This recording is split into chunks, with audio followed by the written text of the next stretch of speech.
Hi folks, Mr. Ackerman here. Thanks for watching. In this video, I'm going to show you how to do a black and white conversion using Photoshop Express. You're going to see that it's similar to Photoshop Adobe Camera Raw, but there are some key differences. So let's get started. The photo that I'm going to work on is a color photo that I took of me and my dad at the Uxbridge Train Museum. I really like the way it turned out in color, but I think it also is going to look good in black and white. So let's have a look at the original. If we just take a quick peek here, we can see it's full of every imaginable color in there, almost every imaginable color that you're going to get in a natural scene. And I also like the clarity. I like the separation of my dad and myself from the background. I think the props, the train, the trees, everything that's around it is kind of cool. And I also like the angle it was shot at. I didn't have a tripod with me, so I had to put the camera on the ground.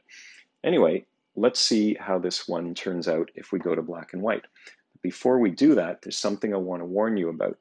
There are these presets across the bottom, which are mainly for color, but one of them is for black and white, B&W. If you click on this, you're going to see a bunch of presets, and you might be tempted to just click on one of them that you like, but I'm going to ask you to please not do this. First of all, just on a personal note, I don't really think these are the best presets. I actually don't like any of them, if you can believe it. However, even if there were some cool ones, I kind of like the idea of playing around with a photo myself and using my own judgment to express my view. And that's what your job is in this course as an artist, is to express your view through your work, not through someone else's. So please don't do this. Instead, go to the Adjustments tab, click on this. To get rid of this annoying selection tool on the right, click the two blue squares in the circle, and there we go. We're ready. We're going to start by going into the Color tab and moving over to Saturation and desaturating the photo. That's going to turn it right away into black and white, and you might think, you know what, I actually kind of like this. And you're not wrong. I think there are some good features about it, but it can get even better if we use some of the other tools. So again, let's put away the selections by clicking on the blue boxes, and we're going to go back to the Light tab here, and we're going to start with Exposure. Overall brightness. Do we want it brighter? I don't think so. Do we want it darker? Not too dark. Maybe a bit darker, but not much. I'm going to stop around -10. Contrast, I often add to any photo.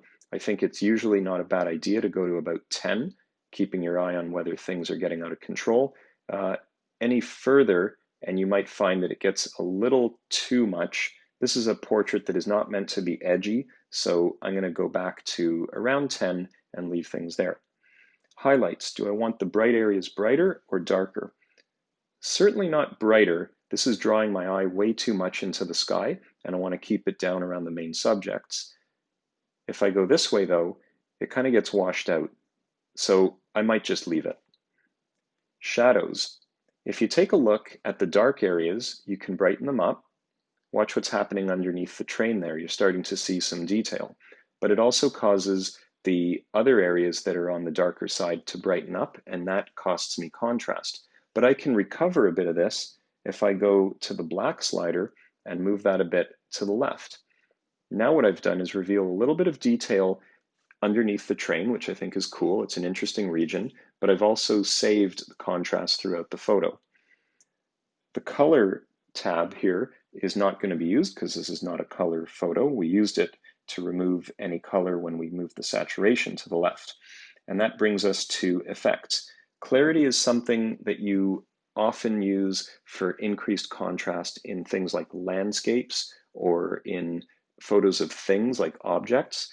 Just a quick little side story, when I was taking these photos, I didn't only do portraits, I also took lots of pictures of the parts of the train because I thought they were cool, these vintage trains.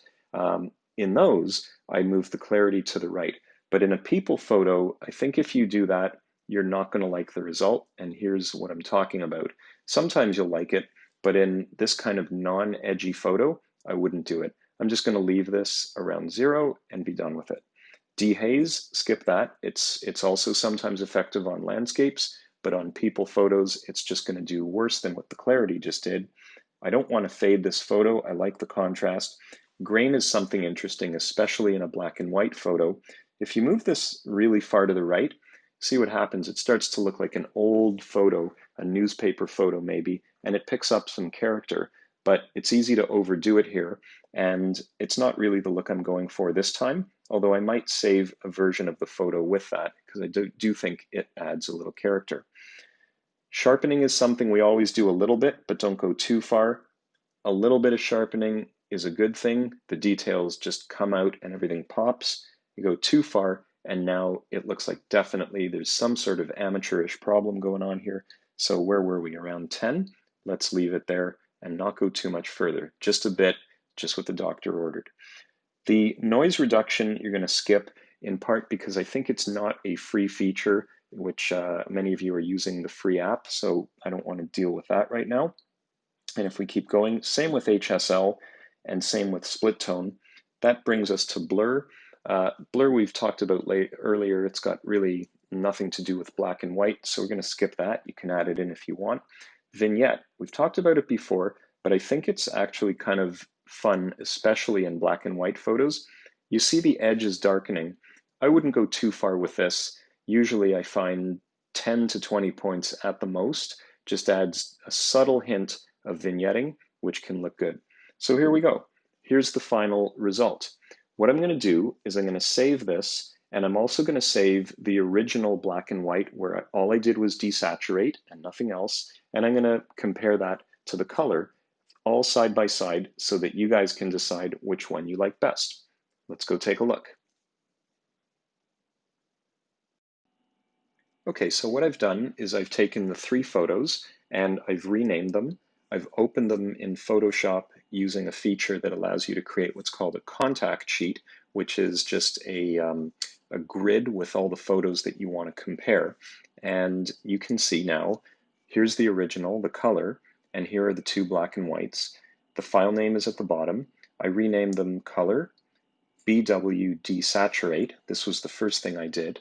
And then BW desaturate and adjust. So this is with all the adjustments. So you be the judge. Which one do you like? I'm going to tell you right now that I think this photo wants to be in color. It was originally in color, and maybe that's why I think that way. But also, I just think the colors are too interesting to let it go. It's a summer photo. The colors are screaming summer, and it just captures my eyes. However, in black and white, I'll be very candid with you. I think there are things that I like about both of these photos, and I wish I could combine aspects of the two. The original one, I think, does a good job on the skin tones. If you look at my face here compared to there, I think I'm better off here. But if you look at my dad's shirt here, I think it's not as interesting and punchy and contrasty as his shirt there. Same goes for my shirt, the creases in my shorts, things like that. I also like a little bit better what's going on underneath the train here compared to here. So which one should it be? Well, I could go back and re-edit, trying to capture a little bit of both in one. That would be totally fine. But maybe all I need to do is keep this, which I like more than this in general, and just brighten up some areas around my face. And there are ways to do that. They're called localized or targeted adjustments where you just do them in one area. It's the subject of a future video, which you can watch if you want. And for now, I'm just going to say I'm happy with both black and white, although I think I'll stick with color, but I am glad that I went through the process because I learned a lot, and I hope you learned a lot too. All right, that's it for now, guys. Thanks for listening, and I will see you in class. Take care.